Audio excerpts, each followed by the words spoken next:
Hey friends, it's Brittany Valadez here for BravelyDaily.com. Thank you so much for joining me for this video where I am chatting with Alexa and Carlos PenaVega. Yes, you guys know them from their Hallmark movies, from Big Time Rush, Spy Kids. Alright, the two came out with a new book called Ocean's World, and it's such a cute book. If you guys follow me on Instagram, and if you're not following me, you should. I read it to my cousin, and it was so cute, you guys, because it was pretty late when we were reading it, and I was about halfway through the book, and I said, you want to finish this tomorrow? She's like, no, she wanted to finish the entire book, and she loved it. So yes, we're going to be talking about this new book, as well as the book that just came out that's about their love story. It came out in July, called What If Love Is the Point? But before we get into that, if you like this video, make sure to give it a thumbs up and subscribe to this channel. Also, friends, make sure to hit the notification bell so you can be notified each time I upload a new video to this channel. Okay, don't forget to follow me on social media. I post a lot on social media, of course I do. Instagram, Facebook, Twitter, TikTok. I have all the things, and I will put that in the description box below. Okay, let's get started. Hi Alexa, hi Carlos. Okay, before we get into our chat, I wanted to tell you about the book that you all wrote in July, What If Love Is the Point? Oh my gosh, it absolutely touched me. It inspired me. I loved it. It was a great book, you guys. Thank you. You know what? Why are you looking at me like that? This one, she's like, I feel like we could have done more for the book. I'm like, dude, listen, God is gonna allow that book to reach the people that it needs to reach. We can keep posting about it, we keep talking about it. We don't gotta stress about it. And that, you know what, that was such a confirmation. So thank you. Thank you for sharing that. It's such encouragement just because we were very vulnerable with the book, but also, we want to encourage people. We want to help people, and we want to share our testimony because we really feel like that's just what the world needs right now. We just need to shine a light on, not on us, but shine a light on the kingdom. Absolutely. That should be our ultimate goal as Christians. Now, I know you guys have this really cute new book out called Ocean's World. Can you tell us about that? Well, so the book is called Ocean's World. Here's a copy of it right here. I'm super proud of it. It's like my fourth baby, my fourth child. But our firstborn's name is Ocean. And when we started traveling as a family, we started doing just really fun adventures, and we ended up moving to Maui when he was 1, and just kind of going around and go to the beach, adventuring. He's just like his name. He loves the ocean. He's always fishing, and he like makes these like little like mini aquariums, but he will literally catch live fish, make the aquarium, make it look great, and then put it back in the ocean. It's like his thing. So we created this book.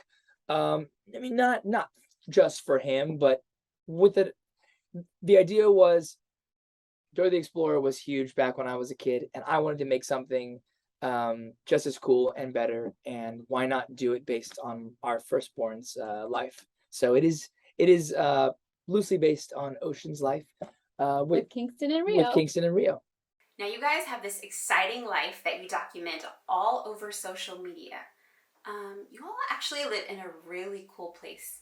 Can you tell us about that? So we live on a boat. So we're in Florida on a boat right now, and it's just been this fun adventure. It's a dream that we've always had. We follow a lot of sailing channels on YouTube, and we kind of thought that was something we would do later on in life. And just like anything, Carlos, he's a go-getter, and he's like, what are we waiting for? Let's go now. Let's give our kids the best memories they could possibly have. And for me, growing up in Florida, I remember vividly fishing on the dock, falling asleep on the dock, and waking up and going fishing again. So for me, I love the water, and it just made the most sense for us to do this with our family. And at this point, you guys can just be pretty much everywhere. You guys actually lived in Maui at one point, right? Florida's home. Maui is a second home. I just call it like that's our like resting place. Like we the boat is a lot of work. We're constantly going around. We're fixing it up. We're moving. We're fishing. We're doing this. And back on Maui's kind of where you recharge. Yeah, it's kind of like our recharge. And I wish they were closer together because it takes a long time to get to one or the other. But that's just kind of our. I like that you said the resting place. I like that. Yeah. Oh. Now we're going to switch really quick to your other book, What If Love Is the Point? Because you guys shared your kids' cute nighttime routine. Can you tell us about that nighttime routine? Yeah, you know what? It's actually even become more fun as time has gone on. So at the time when we wrote the book, our nighttime routine, we do prayer, story, song. Not in that order, but that's what they always say. Prayer, story, song, but really it goes story time first, then we do a song, and then we do our prayers. And within the prayers, It's literally backwards. What is wrong I with know, those I kids? know, I know. But within the prayers, we do some words of affirmation where we just speak life over each other, over our family, and they know every single word. I mean, it's not like I have to like coach them into saying it or anything. They know it, and it's the cutest thing, and they get excited. But now as time has gone on, we've just incorporated so much more. Like it's our wind down time. So I go in the bed and I lay in the bed with the kids. I tickle their back.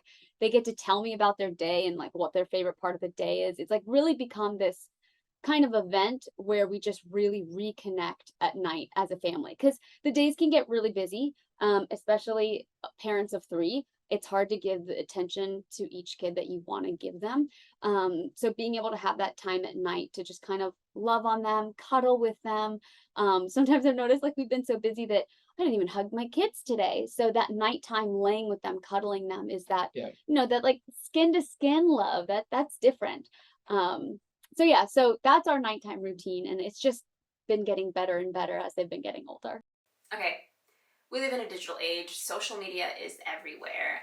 What are some things that you guys are doing to keep your kids grounded in the faith while not shielding them from the world? Basically, like finding a balance. Yeah, I mean, listen, we could do better. well, what happened yesterday? we started as the parents, like, we're never going to give our kids iPads, tablets, never going to happen. And look, the reality is this world, there's so much going on, and we have so much going on in our lives that sometimes it's easy just to be like, here, have a tablet for 30 minutes. Let me just have my time. So I'm not shaming anyone. We do it, but I will say that we try and just get them outside as much as possible. We try That's and why we live this life. and just give them things to do versus just sitting around. So again, we do have the moments where, like right now, they're upstairs watching a movie so we can do this interview. But after this, I'm going to take them on a trip, and we're going to go and drive around, and they help me go do my returns, and I explain to them, Ocean, like Ocean was collecting coins the other day, and he's like, well, what are these? I'm like, well, that's a penny. And he's like, a penny. And in my head, I'm like, you don't know what a penny is. This is crazy. Like, these are the things that I get to teach them. Okay, so hold on, I have to say, because yesterday Ocean received a package to our boat, and I was like, I didn't order this. And Ocean goes, it worked. I ordered it. He got on Alexa's phone and he ordered Legos. Yeah. On Amazon. And ordered Lego. I'm sure he's not the first kid to do that. No, but I was shocked. We were both shocked. Thank God it was like a $10 box, but oh my word. We were at the ER at 1 a.m. last night because Ocean swallowed a Lego. It was one of the ones that he ordered. And I'm going to move into some questions about your book, What If Love Is the Point? And I'm going to ask each of you guys questions. And the first one I actually have is for you, Carlos. Now, in the book, you detailed, I thought it was actually cool how you detailed how you hurt these girls in your past and you shared what you did to them. But how when you found Christ, you went back and apologized to them, as well as other people that you thought you hurt. Well, this all happened when you were in your early 20s, and kind of what was going through your mind at that time? Were you just young and immature? Were you going through something? Were you wounded? What was going through your mind during that phase of life? Oh, wait, I do have a second part to this question. What caused you to become the man that you are today and not live the bachelor life forever, but instead choose to get married and have a family? Well, first and foremost, I and Lex and I may disagree on this. We have in the past, but I don't believe that anyone should be ashamed of the stuff they did. Like shame to me is not great. Like, look, I did these things. That's why I talked about them in the book. And look, people have done far worse, but for me, this was my rock bottom. This was my, wow, I can't believe I did this. And I'm not afraid to talk about it. I'm not afraid to admit it. And I think that's a huge part of growth for anyone. So just want to lead with that. Secondly, your first part of the question. I think, well, actually, I think I answered the second the second part first. I think for me, I was just in a very, oh no, it's the first half. I was very lost. I was searching for something that I did. I knew it was there, but I didn't know what it was. So I was going and finding different things, whether it was, To like fill the void. yeah, to fill the void, a girl or this, or I started messing with drugs and this, and it was like I was filling this void with things that weren't going to fill the void, but the problem was I didn't know what was going to fill the void, so I was just searching. And then the second part of the question was I what made me do that, and or change my life. And I think for me, I hit this rock bottom, and I knew it felt wrong. I knew that something wasn't right, and it took me to go, hey, you know what? This is not okay. Like I need to make a change, right? Like when you go to the gym and or you don't go to the gym and you feel like, wow, like it's time, right? Like New Year's comes and you're like, it's time for me to make a change. I had that in my life, like in my life as a whole. I was like, this is bad. Like who Did you get to a point where you're like, I don't like myself anymore? Yeah. Is that Well, what it was? I think that's what it is. Like, same thing with like, working out. Like you end up not liking your body and you're like, I need to make a change. For me, my life as a whole, I was like, I don't like this. Like, this is not who I am. I know that this is not who I was created to be. So for me, hitting that bottom was the absolute changing point. And I feel like people are afraid to hit bottom. Well, yeah, because the goal is to avoid the bottom. Right. But like but they're afraid to turn around from it. you have to go through it so that you can get to the other side. People are afraid to go through it. And at the time, going back to your first part of the question, I was afraid to go through those issues in any relationship I had. So instead of going through it, I was just making excuses. And it just, I was lying. I said it in the book. It was not great. But now I just go through everything, right? We just go head first. Well, yeah, but like, so the big change I really feel like for you though was when you called Andrew. Right. Well, sure. Yeah, but do you want to tell him that or no? Yeah, just yes. I mean, yeah, but You that don't have to. no. Okay, all right. I mean, I didn't think that was part. Let me just restart this. I didn't think that was. Oh, I thought that's the what she question. was asking. No, Like, it was how like did you get through it? what made you change? Oh, And it was me hitting rock bottom is what made me change. got it. But I thought it yes, was a phone call with Andrew. yes. Well, yes. People are going to need to read the book because they will see the evolution of your change. Now, a lot of times, I love what you mentioned about shame, and we're going to get more into that later. But a lot of times that when it comes to shame, Satan will, have one of two lies that he presents to us. The first one being, well, you've gone this far and you passed your boundaries, you might as well just keep going. Or number two, you've gone this far, you've passed your boundaries, this is the end of the world for you, that's it. And neither of those are true. Now let's talk about y'all's faith transition. Alexa, you mentioned in the book that growing up you were a people pleaser and you kind of grew up in the church, but your faith wasn't nowhere as strong as it was now. And you were married before Carlos, but you got divorced. And then after that divorce, you were into the hooking up, the partying, and the world scene. What was going through your mind during that time? Were you feeling convicted? What were you thinking? I wish right away I could say like, yeah, I was totally feeling convicted immediately. But I think what it was I was so angry, things weren't working out.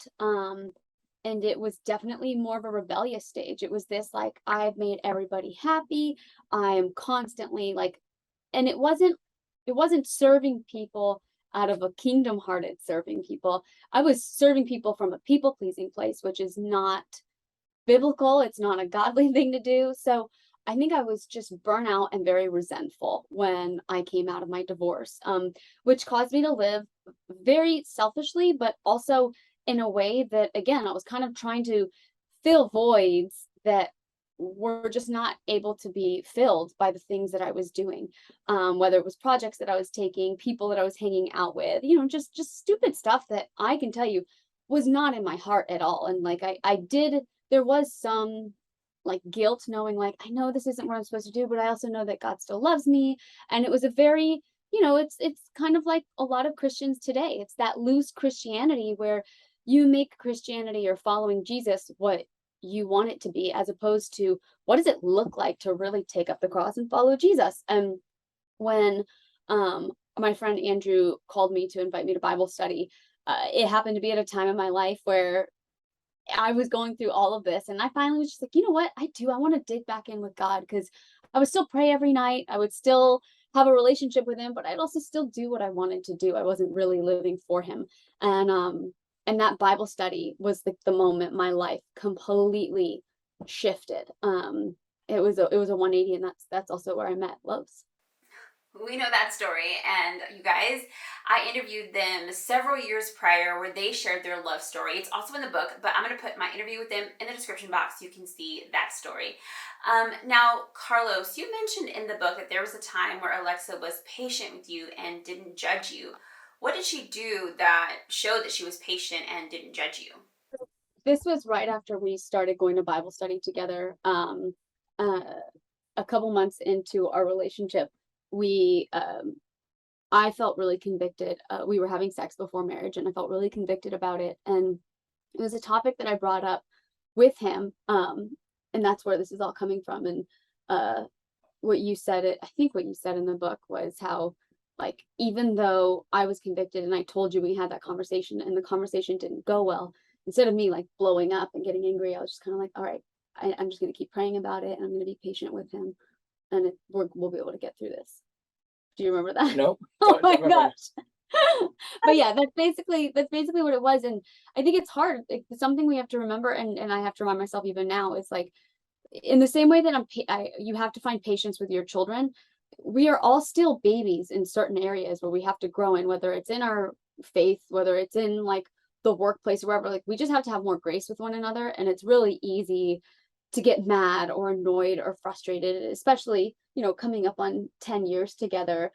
You get really comfortable, so it's easy to kind of just be like, ah. But the truth is, like, patience is so important. And that grace, you'll never not need grace. You're always going to need it.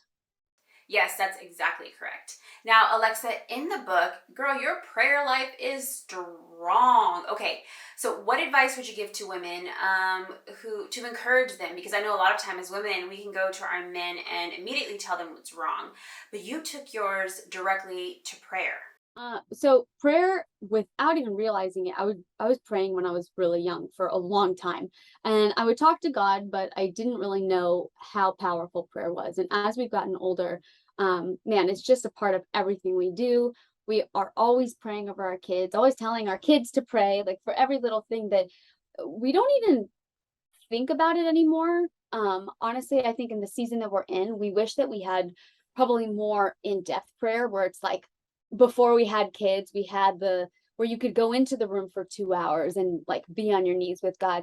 We are not in that season. We're in the season where we talk to God throughout our day with our kids, where we, pray with him at night. It's not as like 2-hour deep, intense prayers with God. But it really is the prayer without ceasing. Like, we talk to God the same way that we would talk to each other. It's just, he is in our lives. And I don't know how else to explain it. Like, he is alive in us. All right, so the next question may seem like it's the same, but it's actually two different things. How did you all know that each of you was ready to marry, number one? And number two, how did you know that you were each ready to marry each other, aka that each other was the one? Okay, well, coming into meeting Carlos, I had just recently come out of a divorce, so the last thing I was looking for was marriage. First and foremost, I was laser focused on God. I just wanted a relationship with God. I wanted to be focused on God, and that's kind of where my head was at the time. But then this guy came along, and we just never stopped hanging out with each other. It was just kind of this natural, it just worked. Like, from day one, we just kind of clicked, and he knew more about marriage right away than I did. Yeah, I mean, I was smitten. So for me, I was like, okay, cool, I'm good. It just kind of felt right, you know. It just felt like that saying, you know, like love at first sight. Like when you know, you know. For me, that's what it was. It took Alexa, you know, some convincing, but Well, it was awesome because like you really became my best friend. We were hanging out nonstop, 24/7. And there was this moment where literally we're just friends and we're talking in front of the fireplace and hanging out. And he's like, all right, I want to ask you some questions. I'm like, okay. He's like, dream house, go. So I start talking about my dream house and how it's like at the time it was like this Nashville ranch with like a cool white fence around the whole property. And he's like, all right, like, do we want horses? And he threw in like, do we want horses? Not like, do you want horses or whatever. And instead of me being like, whoa, what are you doing there? I was like, yeah, I like this. Yeah, maybe we do want horses. And that was the moment it really changed for me. It was just, we just started building our lives together really from that moment.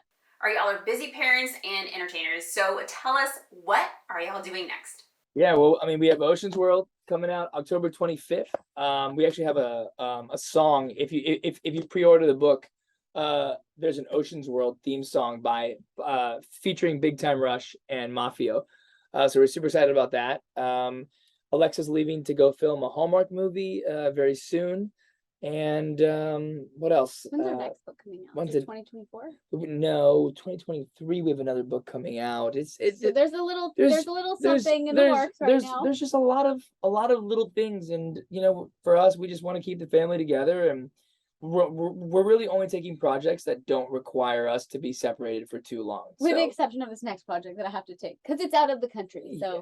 just gonna leave. I'm just a not little. watching 3 kids in Bulgaria. That's just not gonna happen. No.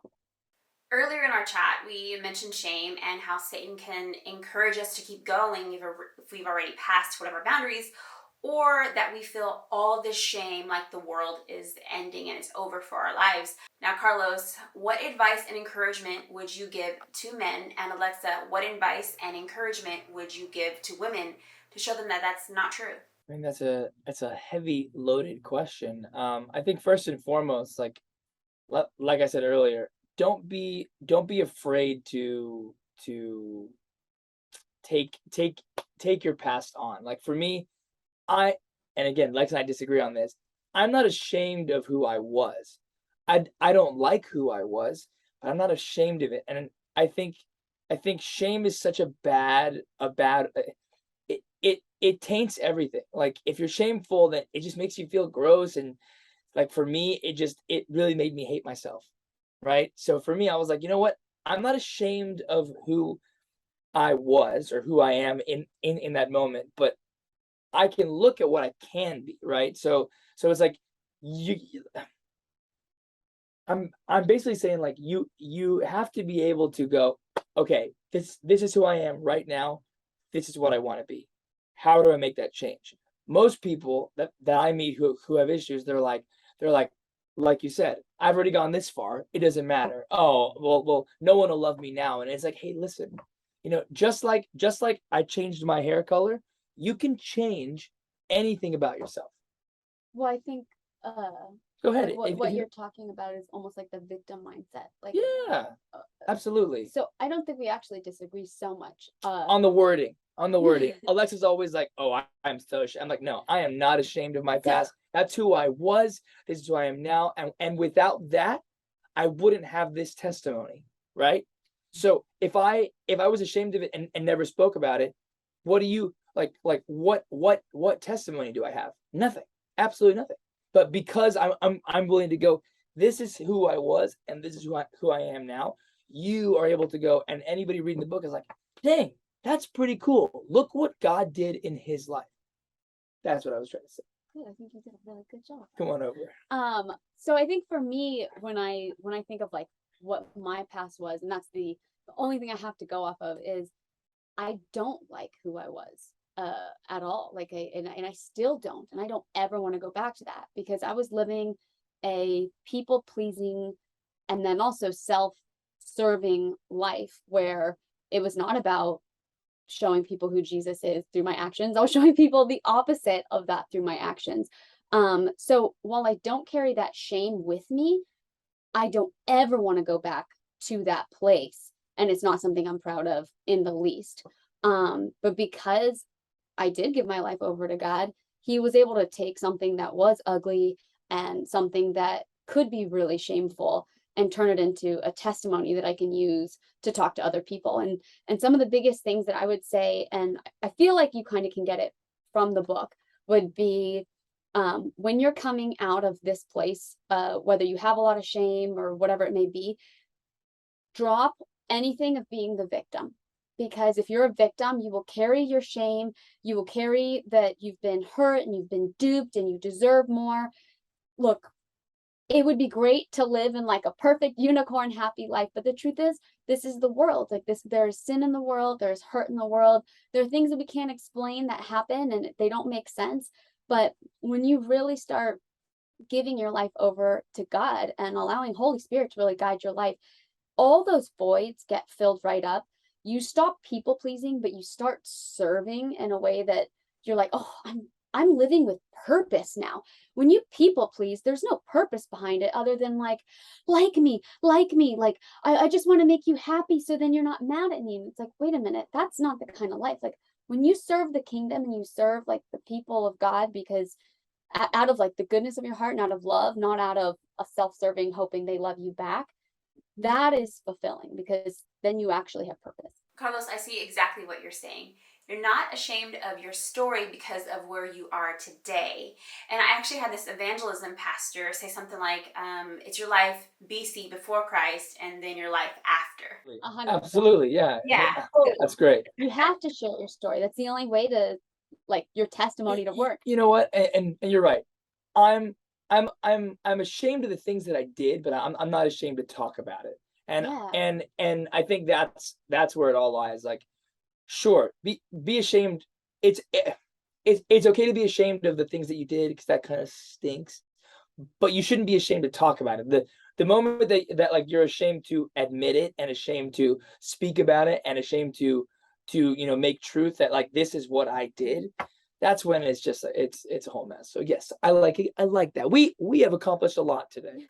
Alexa, Carlos, thank you so much for our chat today. It was fantastic. You guys, your stories, just such a great encouragement. And I want to encourage everyone out there watching to pick up this book, Ocean's World. I will put a link for it in the description box. You can get one for yourself and for your kiddos. And also, don't forget to pick up their book, What If Love Is the Point? I will put that in the description box below. It's in audio form or in book form, whatever works best for you. All right, friends, if you like this video, make sure to give it a thumbs up and subscribe. Don't forget to hit the notification bell so you can be notified each time that I upload a new video. Also, make sure to check out my website, bravelydaily.com, and follow me on social media. I'll put all of that in the description box below. Until next time, I'm Brittany Valadez for bravelydaily.com. God bless, and I'll see you in the next one.